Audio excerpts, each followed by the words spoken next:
இயேசு கிறிஸ்துவின் இனிய நாமத்தில் வாழ்த்துக்கள். இந்த நாளிலும் ஏசாயா தீர்க்கதரிசியின் புஸ்தகம் 38 அதிகாரம் 1 வசனத்திலிருந்து 8 வரையிலும் நாம் தியானிக்க போகிறோம். அந்நாட்களில் எசேக்கியா வியாதிப்பட்டு மரணத்துக்கு ஏதுவாயிருந்தான்.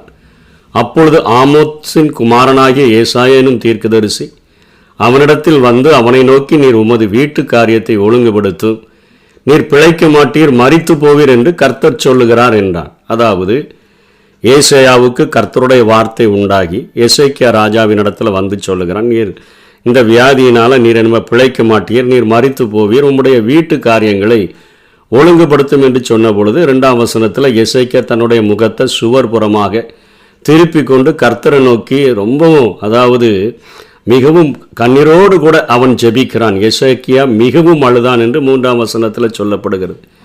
அப்போது முற்றத்தில் தான் ஏசாயா போயிருக்கிறார். அதுக்குள்ளே திரும்ப கர்த்தருடைய வார்த்தை உண்டாகி, நீ போய் எசேக்கியாவை நோக்கி உன் தகப்பனாகிய தாவீதின் தேவனாக இருக்கிற கர்த்தர் சொல்லுகிறது என்னவென்றால், உன் விண்ணப்பத்தை கேட்டேன், உன் கண்ணீரை கண்டேன், இதோ உன் நாட்களோட 15 வருஷம் கூட்டுவேன், நான் உன்னையும் இந்த நகரத்தையும் அசீரியா ராஜாவின் கைக்கும் தப்புவித்து இந்த நகரத்துக்கு ஆதரவாயிருப்பேன் என்று சொல்லி திரும்ப ஒரு காரியத்தை சொல்லி ஆண்டவர் இங்கே அனுப்புகிறதை பார்க்கிறோம்.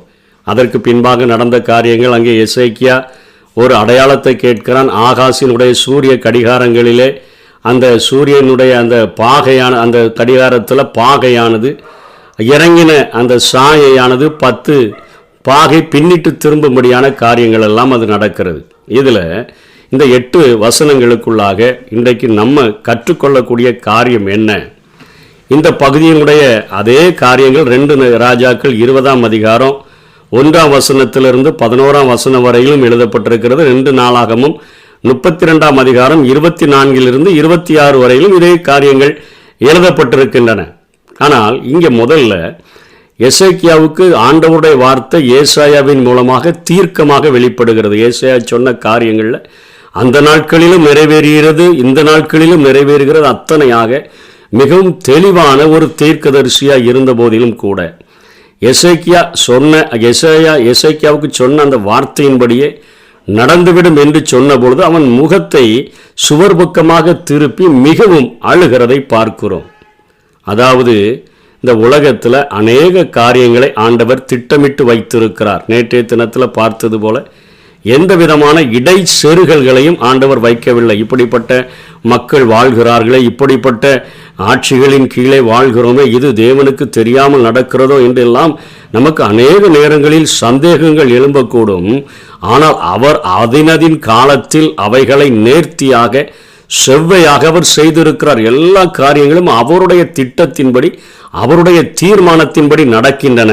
ஆனால் மனிதனுடைய வாழ்க்கையில் அவன் தன்னுடைய சுய சித்தத்தின்படி வாழ்கிறதற்கு அழைக்கப்பட்டிருக்கிறபடியினாலே அவனுடைய வாழ்க்கையில தேவ திட்டத்திலே அவனுடைய ஜெபங்களின் மூலமாக மாறுதலை கொண்டு வர முடியும் என்கிற ஒரு காரியத்தை தேவனுடைய ஆவியானவர் இந்த பகுதியிலிருந்து நமக்கு சொல்லிக் கொடுக்க விரும்புகிறார். நம்முடைய வாழ்க்கையில தேவன் வைத்திருக்கிற திட்டங்களில் நம்முடைய ஜெபங்களை கொண்டு நாம் மாறுதல்களை கொண்டு வர முடியும்.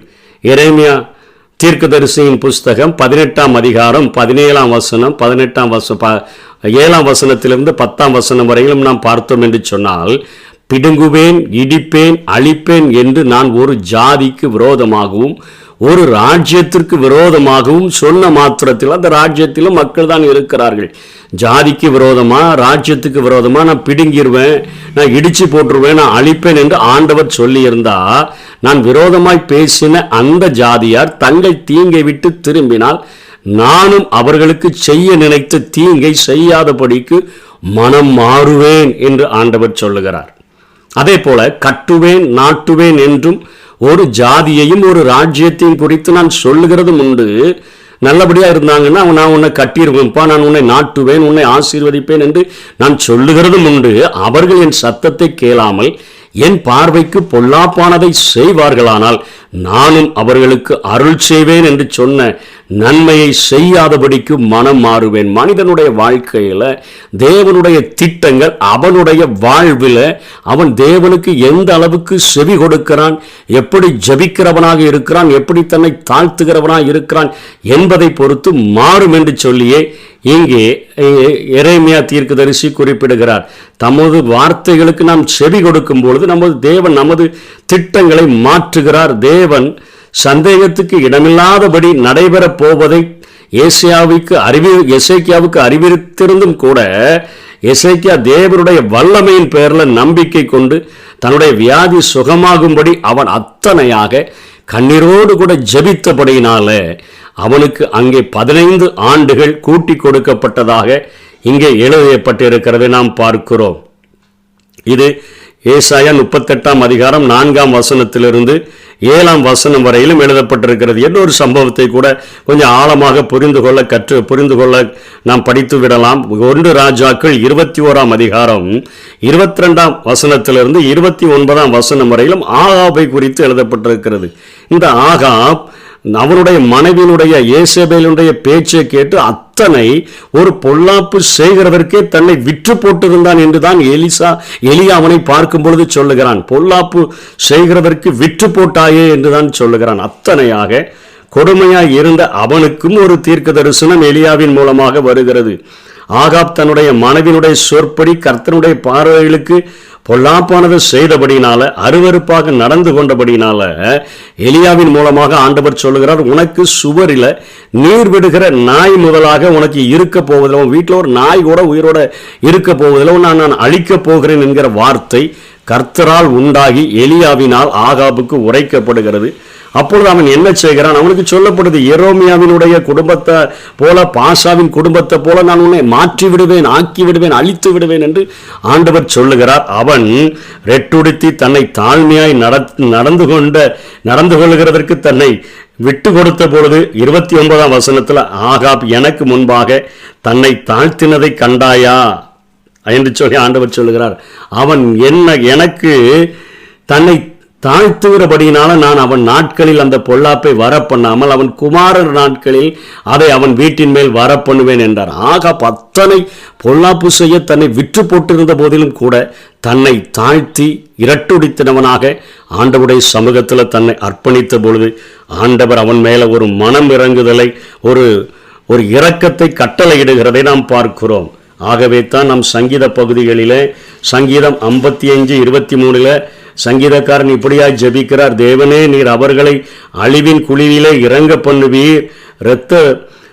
இரத்த பிரியருள்ள மனுஷர் தங்கள் ஆயுசு நாட்களில் பாதி வரையிலாகிலும் பிழைத்திருக்க மாட்டார்கள். நானோ உம்மை நம்பி இருக்கிறேன். எனக்கு அகால மரணம் என்பது இல்லை. பாதி வயதில் நான் சாக போகிறதில்லை. என்னுடைய வழிகள் உமக்கு பிரியமா இருந்தா என்னுடைய வாழ்க்கையில் ஆயுசு நாட்களை நீர் பெருக பண்ணுவீர் என்று சொல்லி அவன் அந்த விசுவாசத்தோடு கூட ஜபிக்கிறதை பார்க்கிறோம். சங்கீதம் 90:12 கூட மோசே இப்படியாய் ஜபிக்கிறார். என்ன சொல்கிறார்? நாங்கள் ஞான இருதயம் உள்ளவர்கள் ஆகும்படி எங்கள் நாட்களை என்னும் அறிவை எங்களுக்கு போதித்தருளும் என்று ஜபிக்கிறார். அதே போல சங்கீதம் 39:4 சங்கீதக்காரன் ஜெபிக்கிறார், நான் கர்த்தாவே நான் எவ்வளவு நிலையற்றவன் என்று உணரும்படி என் முடிவையும் என் நாட்களின் அளவு இவ்வளவு என்பதையும் எனக்கு தெரியும். அதுக்கு முன்னாடி சொல்றாரு, என்னுடைய நாட்களை 4 விரல் கடை அளவாக்கினேன். ஒரு ஜம்பா அளவுன்னு நம்ம சொல்றோம், அந்த ஜம்பா அளவுக்கு என் நாளை ஆக்கிட்டேன்னு சொல்லி புலம்பின அந்த தாவீதினுடைய வாழ்க்கையை, அவனுடைய ஜெபத்தை கேட்டு அவன் பூரண வயது உள்ளவனாகி அவன் மரிக்கத்தக்கதாக ஆண்டவர் அவனுடைய வாழ்விலை கிருபை செய்ததை நாம் பார்க்கிறோம். ஆகவே நம்முடைய வாழ்க்கையிலே ஆண்டவரால் சொல்லப்பட்டிருந்தாலும் கூட நம்முடைய வாழ்க்கையிலேயோ நம்முடைய சபையிலேயோ நம்முடைய தேசத்திலேயோ மக்களினுடைய நிலைமையை மாற்றுகிறதற்கு, நம்முடைய வாழ்க்கையிலே சூழ்நிலைகளை மாற்றுகிறதற்கு நாம் ஜெபிக்க வேதம் நமக்கு அறிவுறுத்துகிறது. ஜெபித்தோம் என்று சொன்னால் தேவன் தன்னுடைய திட்டங்களை நம்முடைய வாழ்விலே அவர் மாற்றி செயல்படுத்துகிறதற்கு இன்றைக்கும் அவர் உண்மை உள்ளவராய் இருக்கிறார் என்கிற காரியத்தை தான் இந்த பகுதிகள் கற்றுக் கொடுக்கிறது. இரண்டாவது, இந்த வசனத்தில் அவர் ஒரு அடையாளத்தை கேட்கிறதையும் நாம் பார்க்கிறோம். தாம் சொன்ன இந்த வார்த்தையின்படி கர்த்தர் செய்வார் என்பதற்கு இது கர்த்தரால் உனக்கு அடையாளமாயிருக்கும் என்று சொல்லி இங்கே சொன்னதை குறித்து நாம் பார்க்கிறோம். ஆனால் அங்கே 2 ராஜாக்கள் 20 அதிகாரம் 8 வசனத்திலிருந்து 11ஆம் வசனம் வரையிலும் அழகாக சொல்லப்படுகிறது. எசேக்கியா ஏசாயாவை நோக்கி, கர்த்தர் என்னை குணமாக்குகிறதற்கும் 3ஆம் நாளிலே நான் கர்த்தருடைய ஆலயத்திற்கு போவதற்கும் அடையாளம் என்ன என்று கேட்டான். இன்றைக்கு அடையாளம் கேட்டால் நம்ம அது ஒரு மிகப்பெரிய பாவம் என்று நினைக்கிறோம். நாம் விசுவாசித்து நடக்கும்படியாகத்தான் அழைக்கப்பட்டு இருக்கிறோம். தரிசித்து நடக்கும்படியாக நாம் அழைக்கப்படவில்லை என்ற போதிலும் கூட ஆண்டவர் தன்னுடைய பிள்ளைகள் தனக்கு பிரியமாய் இருக்கும் பொழுது அவர்களை அந்த காரியத்தில் கடிந்து கொள்ளுகிறதில்லை. அவர்கள் கேட்கிற காரியங்களை செய்கிறார் என்பதற்கு நியாயாதிபதிகளினுடைய புஸ்தகத்திலும் இந்த எசேக்கியா ராஜாவினுடைய வாழ்க்கையிலும் தோமாவினுடைய வாழ்க்கையிலும் நாம் புரிந்து கொள்ள முடியும்.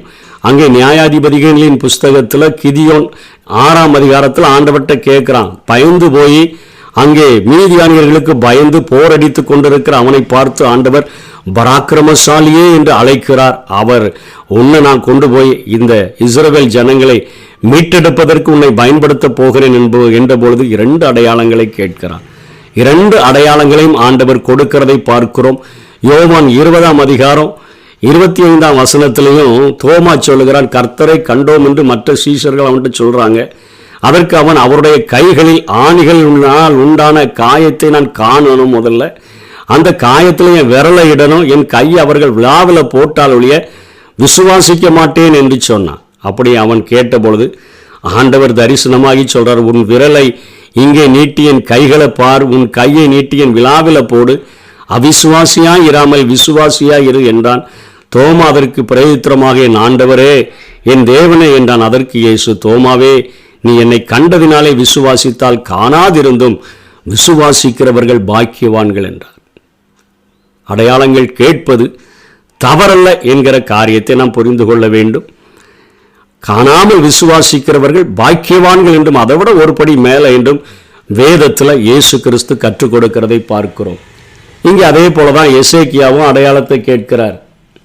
எனக்கு ஒரு அடையாளம் வேணும் அப்படின்னு சொல்லி அவர் கேட்கிறார். எனக்கு சூரியனுடைய அந்த நாட்களில் சூரிய கடிகாரம், ஆகாசினுடைய சூரிய கடிகாரம் என்று எழுதப்பட்டிருக்கிறது. அந்த சூரிய கடிகாரம்னா என்ன?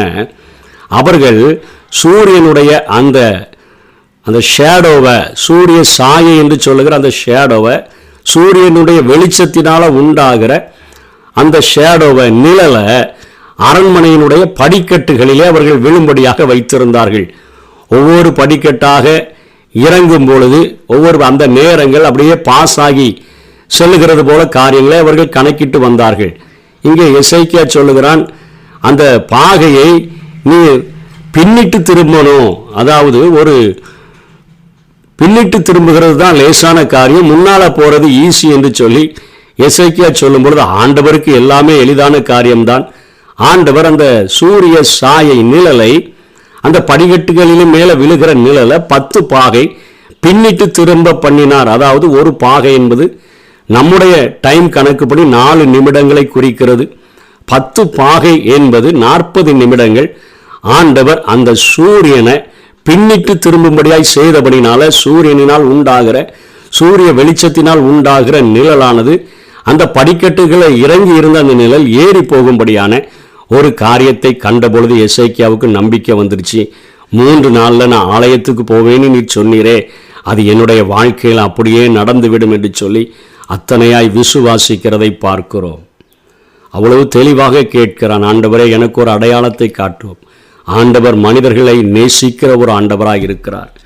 மனிதர்களோடு கூட உறவாடும்படியான ஒரு ஆண்டவராக இருக்கிறார். மனிதர்களை அத்தனையாக தன்னுடைய மார்போடு அணைத்து கொள்ள வேண்டும் என்கிறபடியினால ஆண்டவர் இன்றைக்கு ஒருவேளை அவர் ஆதியும் அந்தமும் இல்லாத ஒரு தேவன், அவருக்கு தொடக்கமும் இல்லை முடிவும் இல்லை. ஆனால் மனிதனுக்கு ஆதி என்பது உண்டு. அவன் எப்போ பிறந்தான் எப்போ வந்தான் அவனுக்கு தெரியும். ஆனால் அவனுக்கு அவனுடைய சரீரத்துக்கு முடிவில்லை. அவரை போல அவன் ஒன்று நித்திய வாழ்விலே அவரோடு கூட வாழ முடியும். ஆனால் அவன் பாவம் செய்து வாழ்ந்தால் நித்திய நரகத்துக்கு சென்று விட முடியும். அப்படிப்பட்ட ஒரு நித்தியத்தை உடையவனாக ஆதி இருக்கிறது, தொடக்கம் இருக்கிறது. ஆனால் முடிவில்லாத ஒரு மனிதன், அவனுடைய சரீரத்திற்கு முடிவில்லை, அவனுடைய ஆத்மாவிற்கு முடிவில்லை, அவனுடைய ஆவிக்கு முடிவில்லை. ஆகவே ஆண்டவர் அவனை இத்தனையாய் நேசிக்கிறபடியினால அவருடைய திட்டத்தில் அவன் கண்ணீரோடு கூட ஜெபிக்கும் பொழுது அந்த திட்டங்களை மாற்றக்கூடியவராக இருக்கிறார். எசேக்கியேல் 33 அதிகாரம் 13 16 வரையிலும் இதையே ஒரு ஆழமாக உணர்த்தி நமக்கு சொல்லுகிறது.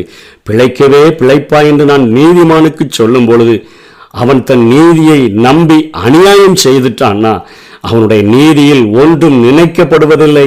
அவன் செய்த தன் அநியாயத்தில் சாவான். முடிவு பரியந்தமோ நிலை நின்றாதான் நம்ம ரட்சிக்கப்பட முடியும். பின்னும் சாகவே சாவா என்று நான் துன்மார்க்கனுக்கு சொல்லும் பொழுது அவன் தன் பாவத்தை விட்டு திரும்பி நியாயம் நீதியும் செய்து துன்மார்க்கன் தான் வாங்கின அடைமானத்தையும் தான் கொள்ளையிட்ட பொருளையும் திரும்ப கொடுத்து விட்டு அவன் அநியாயம் செய்யாதபடிக்கு ஜீவ பிரமாணங்களில் நடந்தால் அவன் சாகாமல் பிழைக்கவே பிழைப்பான். பரிசுத்தமாய் வாழும்படியாய் அழைக்கப்பட்டிருக்கிறோம். அந்த நாட்களிலே இயேசு வாழ்ந்த நாட்களிலே சகை எத்தனையோ மோசமானவனாக இருந்த போதிலும் தான் வாங்கின எல்லா காரியத்தையும் அவன் திரும்ப கொடுத்து கொள்ளையிட்ட பொருள்களையெல்லாம் திரும்ப கொடுத்து ஜீவ பிரமாணங்களின்படி நடக்க ஒப்பு கொடுத்தபடினால இந்த வீட்டுக்கு ரட்சிப்பு வந்ததென்று இயேசு சொன்னதை கவனிக்கிறோம். அவன் செய்த அவனுடைய எல்லா பாவங்களும் அவனுக்கு விரோதமாய் நினைக்கப்படுவதில்லை.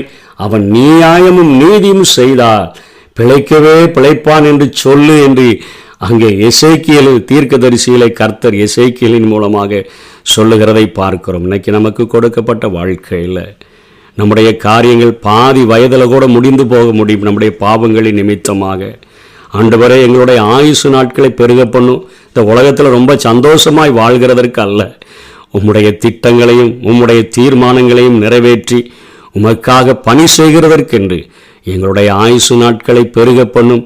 எங்களுடைய ஆயுசு நாட்களில் எங்களுக்கு பாதுகாப்பை கட்டளையிடும்.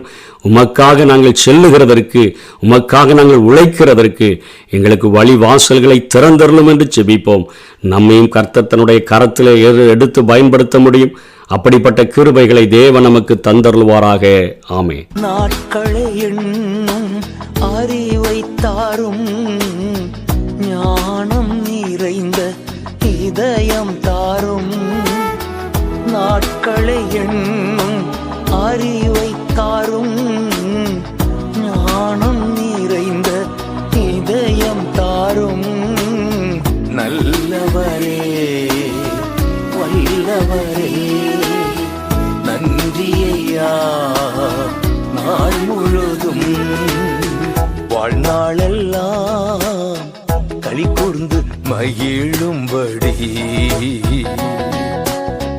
திருப்தியாக்கும் கிருபையினால்